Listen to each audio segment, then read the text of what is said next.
नमस्कार दोस्तों, स्वागत है आप सभी का हमारे चैनल भक्ति ज्ञान में। दोस्तों, आज मैं आपको अक्षय तृतीया और द्वादशी की महत्तम की कथा सुना रहा हूँ। श्रुतदेव जी कहते हैं, जो मनुष्य अक्षय तृतीया को सूर्योदय काल में प्रातः स्नान करते हैं और भगवान विष्णु की पूजा करके कथा सुनते हैं, वे मोक्ष के भागी होते हैं। जो उस दिन श्री मधुसूदन की प्रसन्नता के लिए दान करते हैं, उनका वह पुण्य कर्म भगवान की आज्ञा से अक्षय फल देता है। वैशाख मास की पवित्र तिथियों में शुक्ल पक्ष की द्वादशी समस्त पाप राशि का विनाश करने वाली है।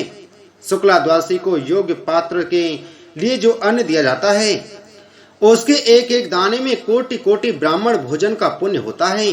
शुक्ल पक्ष की एकादशी तिथि में जो भगवान विष्णु की प्रसन्नता के लिए जागरण करता है, वह जीवन मुक्त होता है। जो वैशाख की द्वादशी तिथि को तुलसी के कोमल दलों से भगवान विष्णु की पूजा करता है, वह समूचे कुल का उद्धार करके वैकुंठ लोक का अधिपति होता है। जो मनुष्य त्रयोदशी तिथि को दूध, दही, शक्कर, घी और शुद्ध मधु इन 5 द्रव्यों से भगवान विष्णु की प्रसन्नता के लिए उनकी पूजा करता है तथा जो पंचामृत से भक्ति पूर्वक श्री हरि को स्नान कराता है, वह संपूर्ण कुल का उद्धार करके भगवान विष्णु के लोक में प्रतिष्ठित होता है। जो सायंकाल में भगवान विष्णु की प्रसन्नता के लिए शरबत देता है, वह अपने पुराने पाप को शीघ्र ही त्याग देता है। वैशाख शुक्ला द्वादशी में मनुष्य जो कुछ पुण्य करता है, वह अक्षय फल देने वाला होता है। प्राचीन काल में कश्मीर देश में देवव्रत नामक एक ब्राह्मण थे। उनके सुंदर रूप वाली एक कन्या थी, जो मालिनी के नाम से प्रसिद्ध थी। ब्राह्मण ने उस कन्या का विवाह सत्यशील नामक बुद्धिमान द्विज के साथ कर दिया। मालिनी कुमार्ग पर चलने वाली पुंचसली होकर स्वच्छंदता पूर्वक इधर उधर रहने लगी। वह केवल आभूषण धारण करने के लिए पति का जीवन चाहती थी, उसकी हितैषणी नहीं थी। उसके घर में काम काज करने के बहाने उपपति रहा करता था। सभी जाति के मनुष्य जार के रूप में उसके यहाँ ठहरते थे। वह कभी पति की आज्ञा का पालन करने में तत्पर नहीं हुई। इसी दोष से उसके सब अंगों में कीड़े पड़ गए, जो काल अंतक और यम की भांति उसकी हड्डियों को भी छेदे डालते थे। उन कीड़ों से उसकी नाक, जिह्वा और कानों का उच्छेद हो गया। स्तन तथा उंगलियां गल गईं, उसमें पंगुता भी आ गई। इन सब क्लेशों से मृत्यु को प्राप्त होकर वह नरक की यातनाएं भोगने लगी। 1,50,000 वर्षों तक वह तांबे के भांड में रखकर जलाई गई। 100 बार उसे कुत्ते की योनि में जन्म लेना पड़ा। तत्पश्चात सौवीर देश में पद्मबंधु नामक ब्राह्मण के घर में वह अनेक दुखों से घिरी हुई कुतिया हुई। उस समय भी उसके नाक, कान, पूंछ और पैर कटे हुए थे। उसके सिर में कीड़े पड़ गए थे और योनि में भी कीड़े भरे हुए थे। राजन, इस प्रकार 30 वर्ष बीत गए। एक दिन वैशाख मास की शुक्ल पक्ष की द्वादशी तिथि को पद्मबंधु का पुत्र नदी में स्नान करके पवित्र हो भीगे वस्त्र से घर आया। उसने तुलसी की वेदी के पास जाकर अपने पैर धोए। देव योग से वह कुतिया वेदी के नीचे सोई हुई थी। सूर्योदय से पहले का समय था। ब्राह्मण कुमार के चरणोदक से वह नहा गई और तत्काल उसके सारे पाप नष्ट हो गए। फिर तो उसी क्षण अपने पूर्व जन्मों का स्मरण हुआ। पहले के कर्मों की याद आने से वह कुतिया तपस्वी के पास जाकर दीनता पूर्वक पुकारने लगी, हे मुने, आप हमारी रक्षा करें। उसने पद्मबंधु मुनि के पुत्र से अपने पूर्व जन्म के दुराचार पूर्ण वृत्तांत सुनाई और यह भी कहा, ब्राह्मण, जो कोई भी दूसरी युवती पति के ऊपर वशीकरण का प्रयोग करती है, वह दुराचारणी मेरी ही तरह तांबे के पात्र में पकाई जाती है। पति स्वामी है, पति गुरु है और पति उत्तम देवता है। साध्वी स्त्री उस पति का अपराध करके कैसे सुख पा सकती है?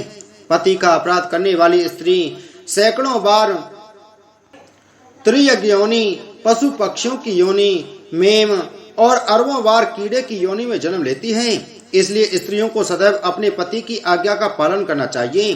ब्राह्मण, आज मैं आपकी दृष्टि के सम्मुख आई हूँ। यदि आप मेरा उद्धार नहीं करेंगे तो मुझे पुनः इसी यातनापूर्ण घृणित योनि का दर्शन करना पड़ेगा। अतः विप्रवर, मुझ पापाचारिणी वैशाख शुक्ल पक्ष में अपना पुण्य प्रदान करके उबार लीजिए। आपने जो पुण्य की वृद्धि करने वाली द्वादशी की है, उसमें स्नान, दान और अन्न भोजन कराने से जो पुण्य हुआ है, उससे मुझ दुराचारणी का भी उद्धार हो जाएगा। महाभाग, दीन वत्सल मुझ दुखिया के प्रति दया कीजिए। आपके स्वामी जगदीश्वर जनार्दन दीनों के रक्षक हैं। उनके भक्त भी उन्हीं के समान होते हैं। दीन वत्सल मैं आपके दरवाजे पर रहने वाली कुतिया हूँ।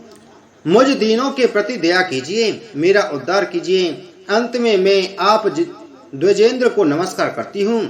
उसका वचन सुनकर मुनि के पुत्र ने कहा, कुतिया, सब प्राणी अपने किए हुए कर्मों के ही सुख दुख रूप का फल भोगते हैं। जैसे सांप को दिया हुआ शर्करा मिश्रित दूध केवल विष की वृद्धि करता है, उसी प्रकार पापी को दिया हुआ पुण्य उसके पाप में सहायक होता है। मुनि कुमार के ऐसा कहने पर कुतिया दुख में डूब गई और उसके पिता के पास जाकर आर्त स्वर में क्रंदन करती हुई बोली, पद्म बंधु बाबा, मैं तुम्हारे दरवाजे की कुतिया हूँ। मैंने सदा तुम्हारी झूठन खाई है, मेरी रक्षा करो, मुझे बचाओ। गृहस्थ महात्मा के घर पर जो पालतू जीव रहते हैं उनका उद्धार करना चाहिए, यह वेद वेत्ताओं का मत है। चांडाल, कौवे, कुत्ते ये प्रतिदिन गृहस्थों के दिए हुए टुकड़े खाते हैं, अतः उनकी दया के पात्र हैं। जो अपने ही पाले हुए रोग आदि से ग्रस्त एवं असमर्थ प्राणी का उद्धार नहीं करता, वह नरक में पड़ता है, यह विद्वानों का मत है। संसार की सृष्टि करने वाले भगवान विष्णु एक तो कर्ता बनाकर स्वयं ही पत्नी पुत्र आदि के ब्याज से समस्त जंतुओं का पालन करते हैं, अतः अपने पोष्य वर्ग की रक्षा करनी चाहिए, यह भगवान की आज्ञा है। दयालु होने के कारण आप मेरा उद्धार कीजिए। दुख से आतुर हुई कुतिया की यह बात सुनकर घर में बैठा हुआ मुनि पुत्र तुरंत घर से बाहर निकला। इसी समय दया निधान पद्म बंधु ने कुतिया से पूछा, यह क्या वृतांत है? तब पुत्र ने सब समाचार कह सुनाया। उसे सुनकर पद्म बंधु बोले, बेटा, तुमने कुतिया से ऐसा वचन क्यों कहा? साधु पुरुषों के मुंह से ऐसी बात नहीं निकलती। वत्स, देखो तो सब लोग दूसरों का उपकार करने के लिए उद्यत रहते हैं। चंद्रमा, सूर्य, वायु, रात्रि, अग्नि, जल, चंदन, वृक्ष और साधु पुरुष सदा दूसरों की भलाई में लगे रहते हैं। दैत्यों को महाबली जानकर महर्षि दधीचि ने देवताओं का उपकार करने के लिए दया पूर्वक उन्हें अपने शरीर की हड्डी दे दी थी। महाभाग, पूर्व काल में राजा शिवी ने कबूतर के प्राण बचाने के लिए भूखे बाज को अपने शरीर का मांस दे दिया था। पहले इस पृथ्वी पर जीमूतवाहन नामक राजा हो गए हैं। उन्होंने एक सर्प का प्राण बचाने के लिए महात्मा गरुड़ को अपना जीवन समर्पित कर दिया था। इसलिए विद्वान ब्राह्मण को दयालु होना चाहिए। क्या इंद्रदेव शुद्ध स्थान में ही वर्षा करते हैं, अशुद्ध स्थान में जल नहीं बरसाते? क्या चंद्रमा चांडालों के घर में प्रकाश नहीं करते? अतः बार बार प्रार्थना करने वाली इस कुतिया का मैं अपने पुण्यों से उद्धार करूंगा। इस प्रकार पुत्र की मान्यता का निराकरण करके परम बुद्धिमान पद्म बंधु ने संकल्प किया, कुतिया, ले, मैंने द्वादशी का महापुण्य तुझे दे दिया।